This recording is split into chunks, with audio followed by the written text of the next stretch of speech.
최근 인천 아파트 단지에서 새끼 고양이 4마리가 죽은 채 발견됐는데 학대 정황이 드러나 공분을 샀습니다. 범인을 찾아내서 강력하게 처벌해야 한다는 목소리가 높은데요. 이럴 때마다 솜방망이 처벌이 논란이 됩니다. 사례를 통해서 자세히 알아보겠습니다.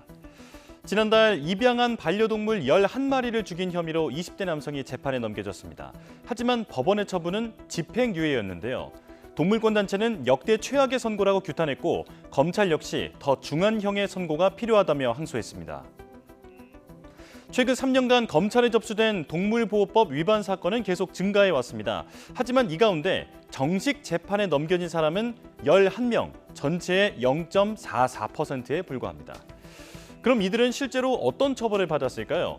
현행 동물보호법에 따르면 동물을 학대한 사람은 2년 이하의 징역 또는 2천만 원 이하 벌금형에 처하게 돼 있는데요. 실제 처벌 수위는 낮았습니다.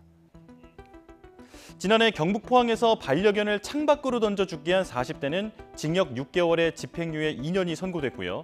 2년 전 인천에서 개 2마리를 끓는 물로 도살한 도축업자는 벌금 200만 원, 또 같은 해 경기 화성에서 길고양이를 학대한 뒤에 SNS에 공유한 20대는 1심에서 징역 8개월이 선고됐지만 항소심에서 집행유예로 감형돼 풀려났습니다. 범죄의 잔혹함에 비해 처벌은 무겁지 않은 게 사실인데 가장 큰 이유는 양형 기준이 없기 때문입니다. 양형 기준이란 판사가 형을 선고할 때 참고하는 일종의 가이드라인인데요. 범죄 유형별로 지켜야 할 형량의 범위를 정해둡니다. 그런데 동물학대 범죄에 대해서는 이 기준이 아직 없는 상황입니다. 이 같은 지적에 대법원은 양형 기준을 새로 만들겠다고 밝혔습니다. 동물을 죽음에 이르게 하거나 상해를 입히는 경우를 범죄 설정 대상으로 명시하기로 했는데요.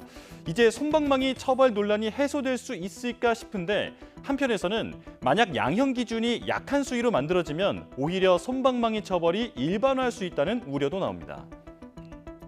동물을 물건으로 보는 현행법이 약한 처벌의 원인이라는 지적도 오래전부터 제기되어 왔습니다. 현행법상 동물은 물건이기 때문에 동물을 다치게 하면 재물손괴죄로 처벌하고 보험금을 산정할 때도 대물로 배상받게 돼 있습니다. 반려동물에 대한 인식 변화를 법이 반영하고 있지 못하다는 지적이 이어지자 국회에서 이에 대한 법률 개정안이 발의됐습니다. 동물의 법적 지위를 신설해서 동물은 물건이 아니다라는 조항을 추가하는 것이 골자입니다. 동물학대 사건 때마다 불거지는 솜방망이 처벌 논란, 앞으로는 사라질 수 있을까요?